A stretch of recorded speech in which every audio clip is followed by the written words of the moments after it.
hirya no hino mu gihugu abantu bose bakora ibikorwa bibyara inyungu guhera mu kwezi kwa kane k'umwaka wa 2026 bari mu gikorwa cyo kumenyekanisha avansi ya mbere umusoro ku nyungu z'umwaka wa 2026 na avansi iri kumenyekanishwa kandi kishyurwa bitarenze tariki ya 30 n'ubundi z'uku kwezi kwa gatandatu muri uyu mwaka. Bivuze ko rero hasigaye igihe gito ngurebwa wese no kwishyura umusoro abikore hakiri kare, kandi murabizi ko umuntu wese urebwa no kumenyekanisha umusoro iyo adakoze declaration cyangwa imenyekanisha hakiri kare ngo anishyure bitarenze tariki ntarengwa, wa musoro wari kwishyurwa wiyongera amande. Mbibutse ko avansi ya mbere umusoro ku nyungu ari ibyacurujwe mu kwezi kwa mbere, ukwezi kwa kabiri n'ukwezi kwa gatatu muri uyu mwaka wa 2026. By'umwihariko ku barebwa n'iyi avansi ya mbere umusoro ku nyungu ni abantu bose babonye inyungu umwaka ushize wa 2025 bakazimenyekanisha mu kwezi kwa gatatu k'uyu mwaka wa 2026. Tubibutse nanone ko mu barebwa no kumenyekanisha avansi ya mbere umusoro ku nyungu za 2026 harimo n'abandikishije ubucuruzi bwabo mu mwaka ushize wa 2025. Icyambere amatariki yarazwi yo kutarenzaho igihe cyo kudekarara. Abantu bihutire kudekarara vuba bigishoboka kugira ngo batazagwa muri risike zo gutanga ibana nk'uko twabivuze mbere, kandi ibintu by'imisoro tubyitaho, turushaho kubyitaho ko ni inyungu zacu, ni inyungu z'igihugu. Umusoro ni ikintu kidufasha mu buryo bumwe buri direct n'uburi indirect, ni inyungu z'igihugu muri rusange. Rero tubyitabire uko bishoboka kose. Twiteguye neza cyane, tugerageza gukurikirana amakuru uko bikwiriye kugira ngo tutazarenza igihe cyo kwishyura cyo kudekarara, kandi turi kubikurikirana mu buryo bwiza rwose kuko ni inyungu zacu zikaba n'inyungu z'igihugu muri rusange. Nk'aha twe muri Kenkayori Munange dukora ibishoboka byose ku buryo itariki 30 igera ibintu byose twabishyize ku murongo kugira ngo twirinde za ngaruka zo kuba badushyiraho amande. Ni mu ubwo buryo tubyiteguyemo, tuba tubyibuka tubizirikana iriya tariki kagera turi standby ko ibintu byose biri ku murongo. Umusoro ku nyungu tuba tubizi neza ko tugomba kuwishyura nk'inshingano zacu nk'abanyarwanda. Ni ikintu utegura mbere, ntago ari ibintu utegura habura umunsi umwe, habura amasaha. Ni ibintu ugomba kuzirikana kugira ngo wishyure mbere y'itariki ntarengwa. By'umwihariko nk'ubu turabizi ko tugomba kwishyura avansi ya mbere mbere y'itariki 30 z'ukwa gatandatu.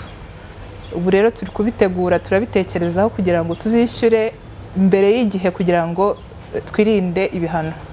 Nubwo ku ruhande rumwe turi kuvuga kuri avansi ya mbere umusoro ku nyungu za 2026, hari abarebwa nayo batigeze bamenyekanisha umusoro ku nyungu z'umwaka ushize, ubwo ni mu kwezi kwa gatatu. Hakaba n'abandi bamenyekanishije ariko ntibishyura. Aha rero ikigo cy'imisoro n'amahoro kivuga ko utaramenyekanishije umusoro agomba kubikora hakiri kare, kandi bakavuga ko hari gukorwa igenzura ku bantu bose bamenyekanishije umusoro ntibishyura ndetse n'abicecekeye ntibamenyekanisha. Systeme y'ikoranabuhanga ikoreshwa ituma Rwanda Revenue cyangwa se ikigo cy'imisoro n'amahoro tubasha kubona utaramenyekanishije, tukabasha kubona uwamenyekanishije ntiyishyure, tubasha no kubona uwamenyekanishije mu buryo budakwiriye cyangwa se nabi. Ni ibyiciro bitatu tubona, kandi yemwe n'ubu ngubu twavuga ngo harabo twabonye ndetse turi no kubagira inama yuko niba utaramenyekanishije menyekanisha, kubera ko ntabwo uri buze kubasha kumenyekanisha kino gihembwe cya mbere, kandi hari ibihano ndetse n'inyungu z'ubukererwe n'amande agendanye no kutamenyekanisha umusoro. Kandi niba hari n'umusoro ugomba kwishyura, hari n'inyungu z'ubukererwe zigenda ziyongeraho uko iminsi ishira.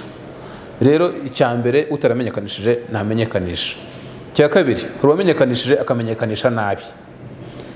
Ibyo turi kugenda tubona nuko hari abantu baje bagafata dépense mu bucuruzi bwabo, zimwe zitafite ibizishyigikira cyangwa se supporting documents, bagapfa gukubitamo kugira ngo wenda bagabanye inyungu zisoreshwa. Ibyo turi kubibona, kandi aho kugira ngo umuntu ajye noneho tujye mu kubugenzura, kumuhana, icyiza ni uko we yaza akarekitifiya cyangwa se agakosora imenyekanisha yakoze, hanyuma akishyura wenda umusoro wiyongeraho atishyuye, ariko aho kugira ngo twebe abe aritwe tujye kumwibonera, kuko ngira ngo ntabwo byaba byiza. Abatarishyuye nabo tubagira inama yo kwishyura, kubera ko nanone nk'uko nari mbivuzeho, ibihano n'inyungu z'ubukererwe bigenda byiyongera uko iminsi ishira. Indi ngingo nayo twababwira nuko mu kumenyekanisha umusoro cyane cyane nk'umusoro ku nyungu byakunze kugaragara ko hari abacuruzi bakora amakosa akomeye yo kumenyekanisha inyungu ya zeru ariko mu by'ukuri barungutse. Aha rero ikigo cy'imisoro n'amahoro gisobanura ko kubikora ari amakosa ashyira mu kaga umucuruzi, kuko hakorwa ubugenzuzi bukomeye, abacuruzi bagahabwa ibihano bikomeye kandi bitari ngombwa.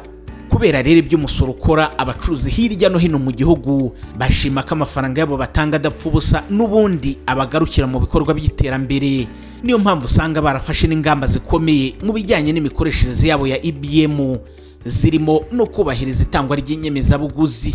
Nk'uko amabwiriza ya Rwanda Revenue abivuga, buri kintu cyose umucuruzi atanze aba agomba kugikorera inyemezabwishyu, ukagikorera IBM, fagitire ya IBM, kugira ngo umusoro umuguzi aba atanze utange contribution mu iterambere ry'igihugu. Rero ni ngombwa ko buri mucuruzi atanga IBM kuri buri kintu cyose. Nkanjye niko mbigenda, nta kintu gishobora gusohoka mu iduka ryanjye nta gisoreye, ntabwo bishoboka. Nta muntu utabibona, kubera ko imisoro yagize uruhare mu iterambere ry'igihugu mu buryo bushoboka. Ibikorwa remezo birubaka umunsi ku wundi, imihanda, amashuri, ibitaro, kandi ibyo byose biragenda bikagarukira wa muturage, n'ubundi akaba ari ubigiriramo inyungu, kubera ko ibyo bikorwa remezo ni twebwe tubikoresha, nitwe tugenda muri iyo mihanda, abana bacu nibo biga, tubona uburyo twivuza bitworoheye. Rero ni ingenzi cyane gutanga umusoro, bigira uruhare runini mu iterambere ry'igihugu. Avansi ya mbere umusoro ku nyungu za 2026 igomba kwishyurwa bitarenze itariki ya 30 z'ukwezi kwa gatandatu. Uburyo ibarwamo nabwo ikigo cy'imisoro n'amahoro kivuga ko butanga ubwisanzure ku bakora ibikorwa bibyara inyungu, kugira ngo babone uko bakora dekararasiyo hakiri kare.